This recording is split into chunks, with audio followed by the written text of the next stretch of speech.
test pilots. Yeah, both came from military test pilot backgrounds. Bob Behnken, the Air Force. Doug Hurley, a Marine Corps aviator. And then I believe a Naval Test Pilot School, so...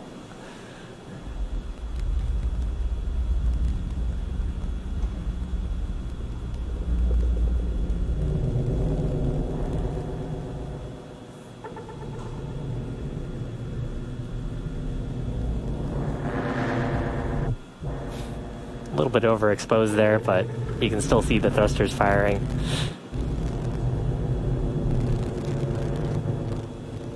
Yeah, our Kronos working to do that deliberately for us so we can see those thruster plumes from this camera view. We're at a normal exposure, so not able to see those jets into the darkness of space. But when we do overexpose a little bit, you're able to see those thruster plumes coming out of the Dragon spacecraft.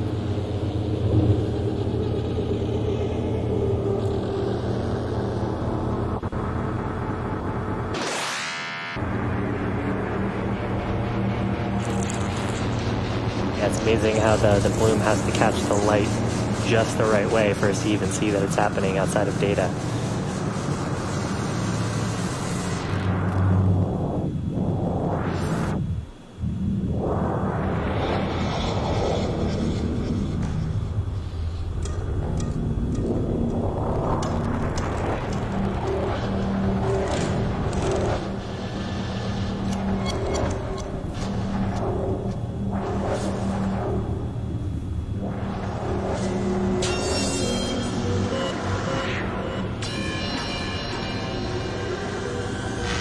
Yeah, and looking at the data now, it looks like we have zeroed out that radial velocity delta.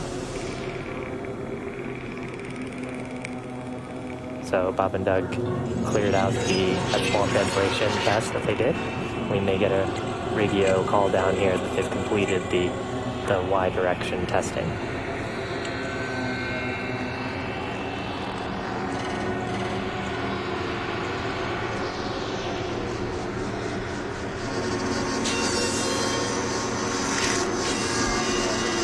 Now, I know we've mentioned this a few times, but it looks like the spacecraft are totally still right now, and that's partially true. They're still relative to each other. But right now, both the space station and Dragon are going around the world, what is it, about once every 90-ish minutes or less? Once every 90 minutes, seeing 16 sunrises and sunsets every single day. And while our view right now, moving on to the Y. We copy, we're with you. So I was a little bit mistaken. They just finished up the Z direction, doing the Y next.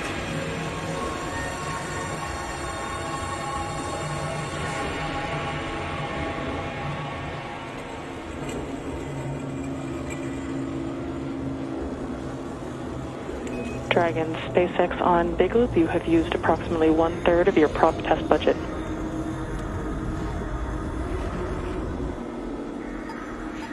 Dragon copies 1/3 of the prop test budget.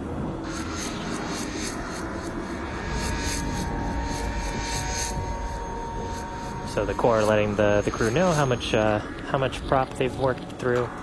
Still have 2/3 of their budget left to do test maneuvers.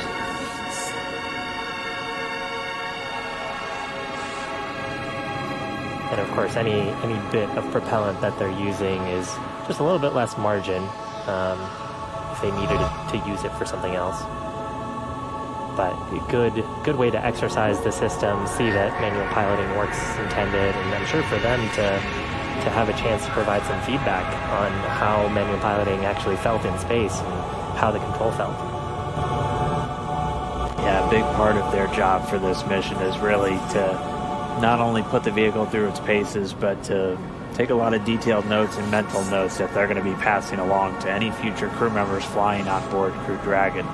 As we've talked about, the simulators have been a pretty good guide for how the actual manual piloting goes, but things like the ascent up to orbit were quite a bit different from what they expected, and so they're just taking all of that in, internalizing it, and a big part of their job once they come home is to pass that along to all of our upcoming crews one of which is targeted to launch just about a month after they come home. That Crew 1 outfit of 3 NASA astronauts, Victor Glover, Mike Hopkins, and Shannon Walker, and a Japanese astronaut, Soichi Noguchi, will be aiming to do that flight a little bit later this year.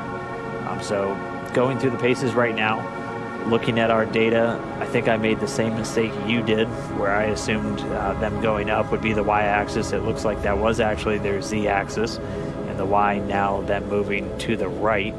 So we're seeing some small shifts.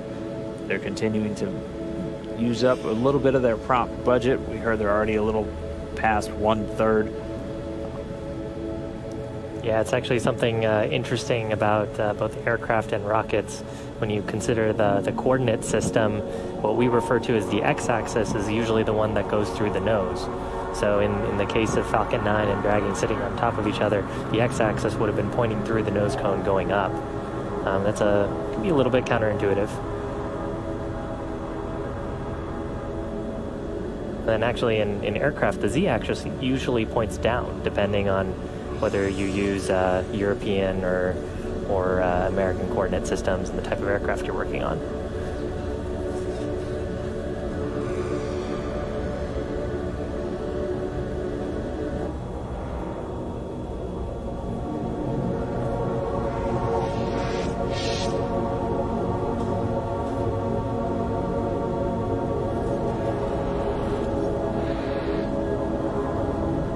But important for both Space Station and Dragon to be on the same coordinate system as they do this eventually as they step into the approach maneuvers here towards waypoint 2. Dragon will be using its relative navigation sensors, again, for relative position to the station, to make sure that it's on the approach, within the bounds of the approach corridor going towards the station when we get to that after this manual piloting test.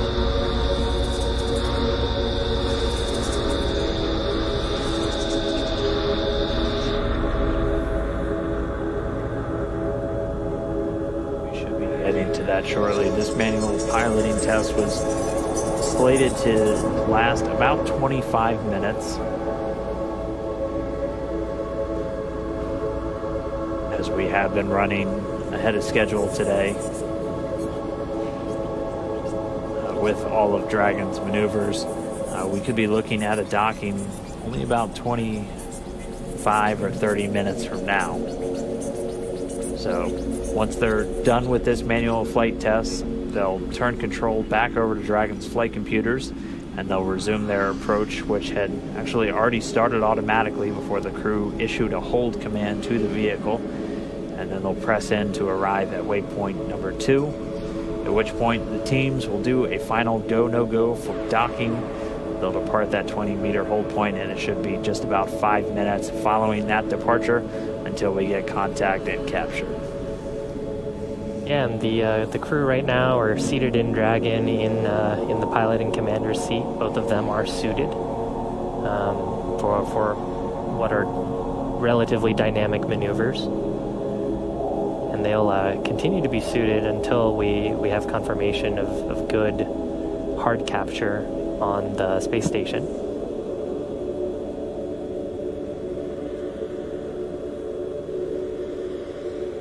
So right now, just interfacing with the touchscreen displays, testing out manual piloting. Hopefully secretly a little bit giddy to be piloting a spacecraft. I mean, before they had launched, Bob Behnken had referred to this mission as every astronaut's dream, getting to launch in a new spacecraft, putting it through its paces.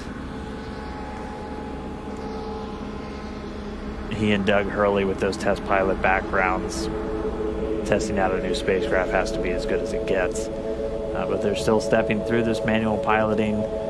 We should have just a few more minutes until they're done with this y-axis translation. And then they'll be able to turn command back over to Dragon, which will return itself to the docking axis, and then begin that approach into waypoint 2. Yeah, and as a look ahead, so when we do transition into that approach, Dragon will autonomously go towards waypoint 2, which is just 20 meters away from the forward international docking adapter on node 2. And it'll hold there. That'll give the ground team some time, both in Houston and at here in Hawthorne, to do a go-no-go poll, make sure that the vehicle still looks healthy, make sure that everyone on board the space station and of course on board Dragon. SpaceX Dragon completed with the translation maneuvers. We're going to pick up with the closure maneuver. We copy. We're following along with you.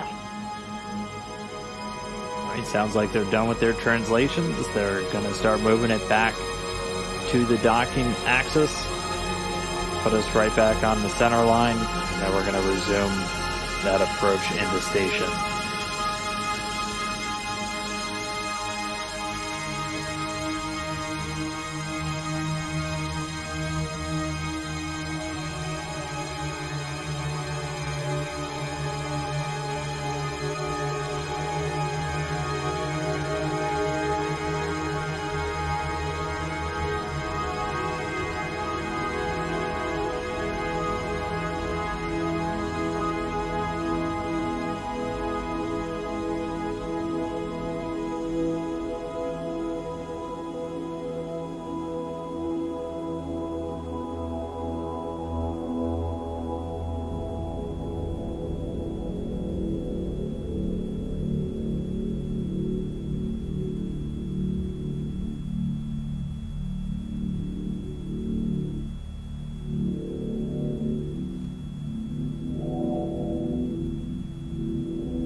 Review of 3 and 4 complete. International Space Station ready. Thank you. Expedition 63 Commander Chris Cassidy giving the report. Station is ready for docking.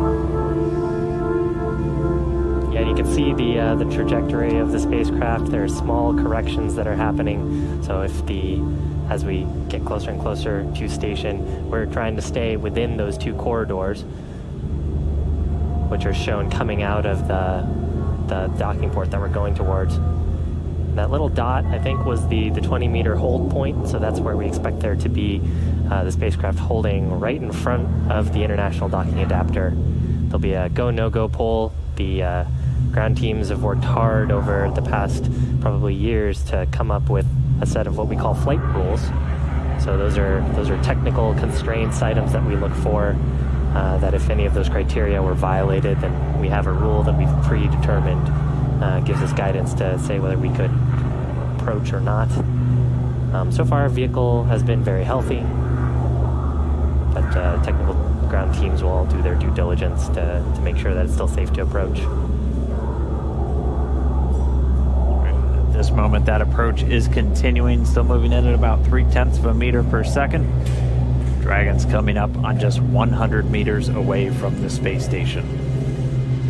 So the very top there is the nose cone on the spacecraft, where you've got a cool view. Left side of your screen is the International Space Station. Right side of your screen is Dragon.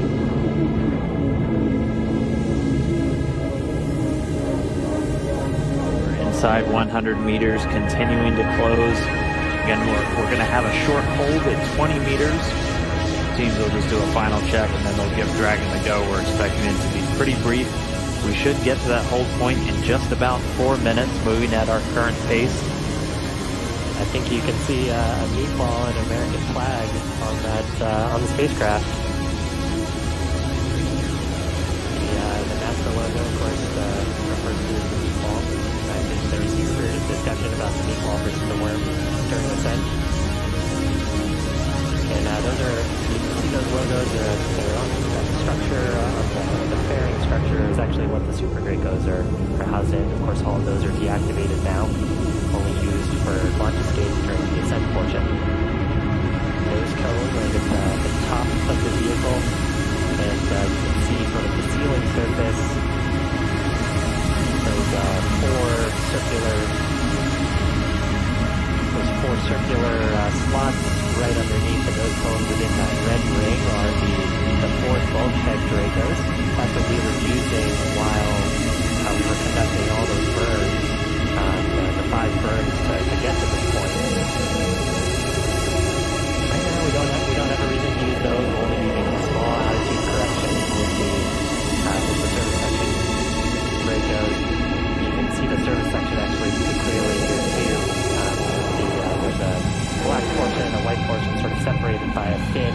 The black portion is solar panels, solar cells that'll charge Dragon batteries, and the bottom side are a white portion. It's actually a thermal radiator that's used to keep the spacecraft nice and cool. Of course, the avionics and the cabin, making sure that Bob and Doug are comfortable inside.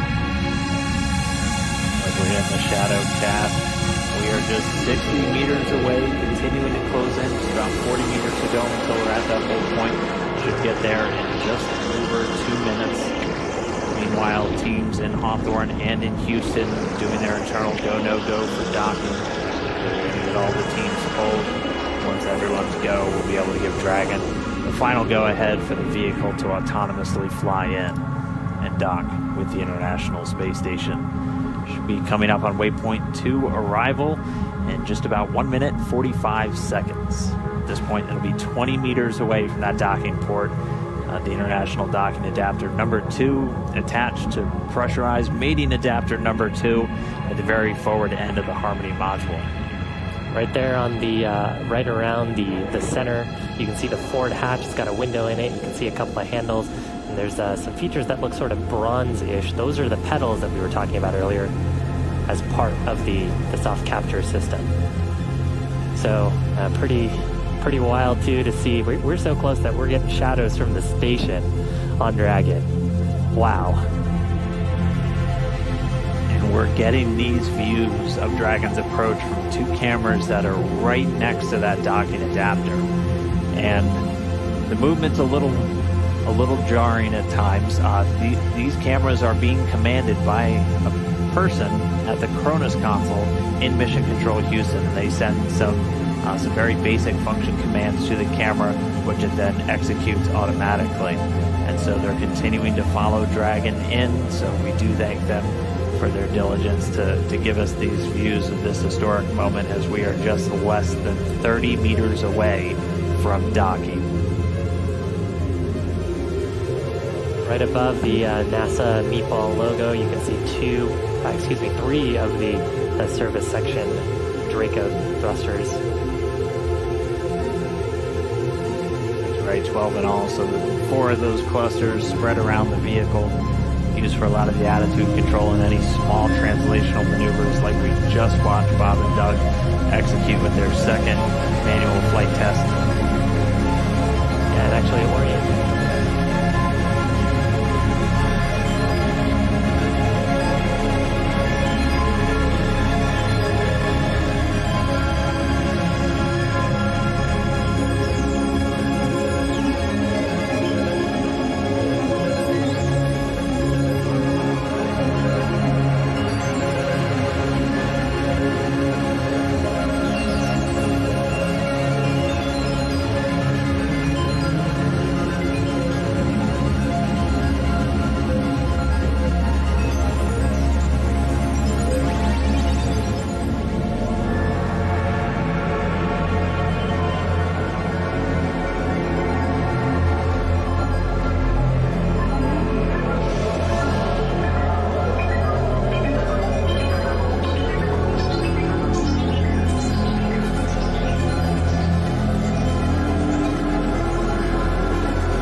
Soft capture complete.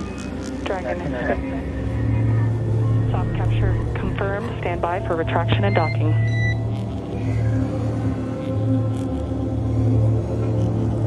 Bye. And we just heard it, soft capture. We have docking, that coming at 7:16 a.m. Pacific time, with the station and Dragon flying 262 statute miles right over the border between northern China and Mongolia. You saw a little bit of motion there of Dragon. That was that relative motion that the soft capture system is damping out. Once that motion is clear, then the soft capture system will be retracted, and Dragon will go for hard capture.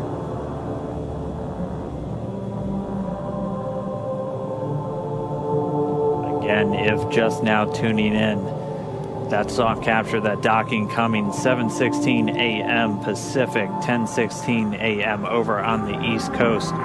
Dragon and the International Space Station were flying 262 statute miles right over the border between northern China and Mongolia. So that soft capture ring now going to retract. It's one more step on the way to docking complete.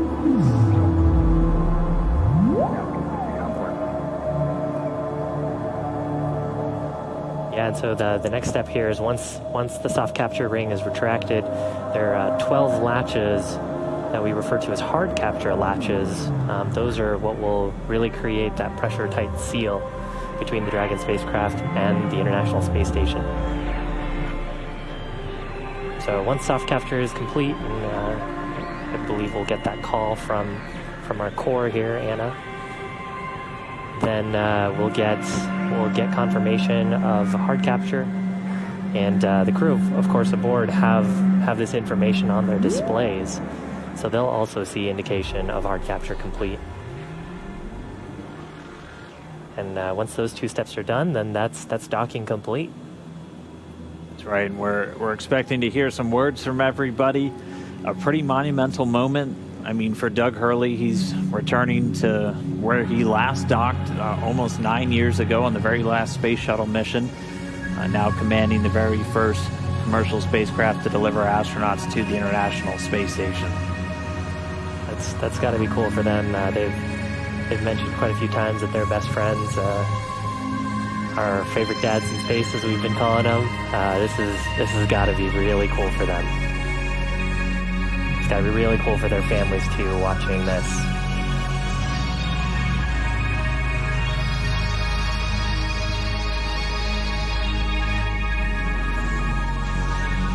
Looks like we have another quick handover. We'll get that video back shortly.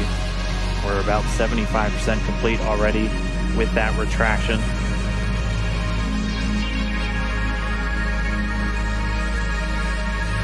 Once that retraction is completed, we'll keep an eye out for the 12 ready-to-hook indicators. And once those are ready, those 12 hooks will begin to engage, and that'll securely attach Dragon to the International Space Station.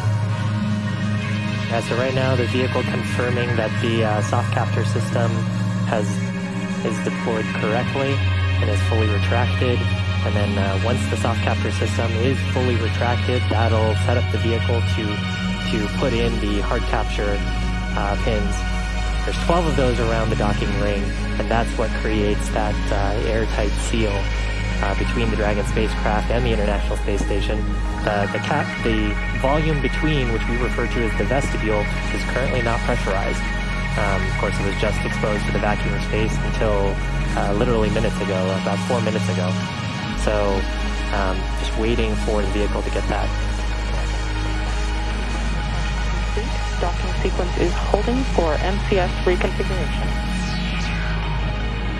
So we see those ready-to-hook indicators are lighting up green. So we should be just about to step into those 12 hooks beginning to engage to get that secure mate between Dragon and the International Docking Adapter on the space station. Wow, right now those two vehicles are flying together. They are attached to each other. It's been just under 19 hours since we lifted off. We're actually at about 18 hours, 58 minutes, and 42 seconds. So we promised about a 19-hour ride up to station, and we made it just a few minutes before that. They were able to dock a few minutes ahead of schedule. We were tracking them to still take about another 10 minutes, but able to step through all of their burns about 16 minutes ahead of schedule and get us to where we are now. If you missed it just a few moments ago, that initial docking coming at 7:16 a.m. Pacific, 10:16 a.m. over on the east coast of the United States, and they were 262 statute miles flying together over the northern border of China and Mongolia. So, really exciting. We're just waiting for this docking complete to be confirmed. We're expecting to hear some words, obviously, from the crew on board and all the excited teams down here. We're just waiting for this moment. And then it's time to start getting Dragon integrated into the station. There will be an umbilical that will get mated, and that will allow Dragon to flow data and power into the station systems, and then it'll be over to the crew. On the big loop. NCF is configured. We're proceeding with hook driving. All right, and they did a quick, so the motion control system onboard station now back under those control moment gyros, so handed over from the Russian thrusters, and Dragon now given the go to drive those hooks. We have to do that changeover of attitude control before we drive those hooks, as the Russian thrusters a little bit more dynamic in their control of attitude, and if you had a thruster firing while you were starting to drive those hooks, that could miss a line. So going over to the smoother control moment gyros on the U.S. side, now controlling the attitude on board the station, and those hooks, the 12 hooks on Dragon, about to start driving.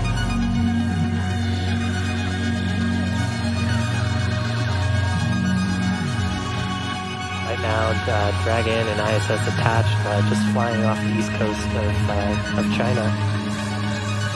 Just underneath Japan.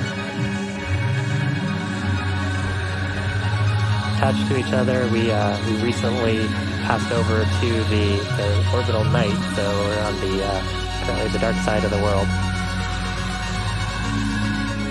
And actually, we're lucky enough to see the soft capture happen just as we were crossing over the Terminator line. If you're wondering what you're looking at, this is one of the cameras on the very outboard part of the Japanese experiment module, looking back in towards the very front part of Node 2, where Dragon is currently docked. We are in an orbital nighttime, that's why everything is so dark, but you're looking at Dragon. It is horizontal to the ground, so the hatch part is right where that green light pretty much is. You can see the nose cone still illuminated above it, and it is currently attached to an international docking adapter on the International Space Station. And inside that capsule are Bob Behnken and Doug Hurley, first astronauts to fly on a privately developed vehicle up to the International Space Station. Those test pilots got to do some fun tests today. And a few more steps before they can actually get aboard and ingress to the International Space Station. That's what we heard over the big loop, that transition, which allows us to then proceed with hard capture. Seeing the first set of hooks, so the first 6 out of the 12 are now closed, 6 more to go. And there are 12 of those along the wing. And that helps us ensure that we have an airtight seal. It is vacuum around them right now, so we want to make sure we're keeping all of that valuable life support in the vehicle. Now the combined ISS Dragon vehicle.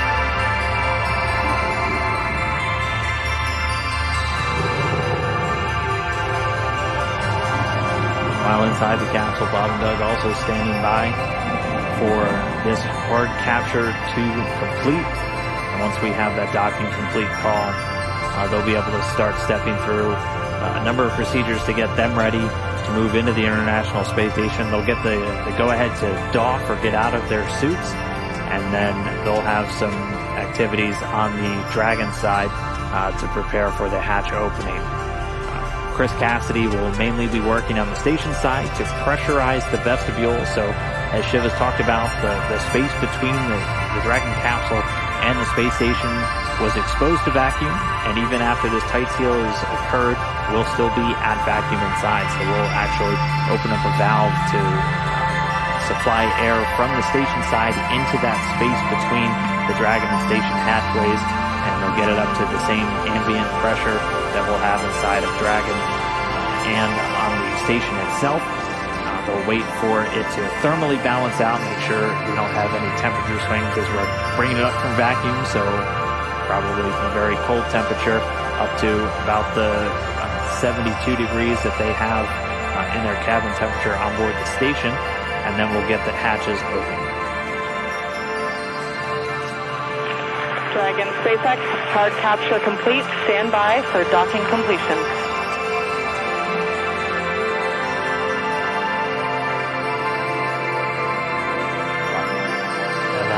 That hard capture is complete, so that's confirmation of those 12 latches to create that airtight seal.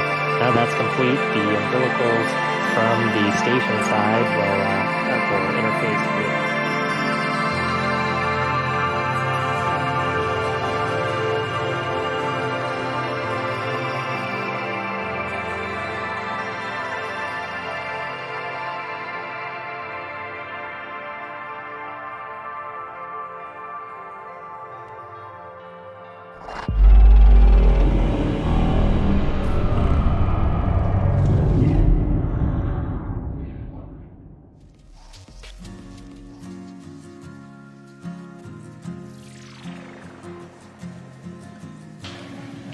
We have Bob Behnken from SpaceX Demo 2 mission entering the International Space Station. The world can be one together, cosmos without hatred. Stars Followed by Doug Hurley. Diamonds in your eyes. The ground can be space, space, space, space, space. With feet marching towards a peaceful sky. All the Moonmen want things their way, but we make sure they see the sun. Goodbye, Moonman. You say goodbye, Moonman. Station Houston, we see you, and it's a great looking photograph. So thanks for that. Stand by one. We'll call you when we're ready for the event in the next few seconds. Got a whole bunch of very happy and grateful people making their way into MCC right now.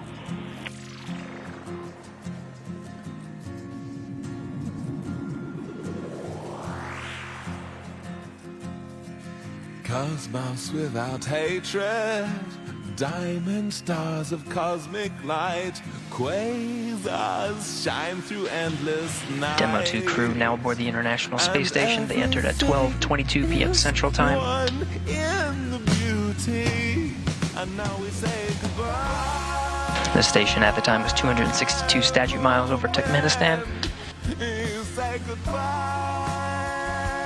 Crew all gathered in front of the cameras at the Node 2 forward end of the International Space Station. Just behind them is the hatchway to the Crew Dragon on its Demo 2 mission.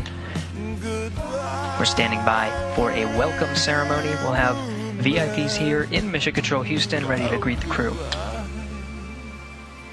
Shut the fuck up about Moonman!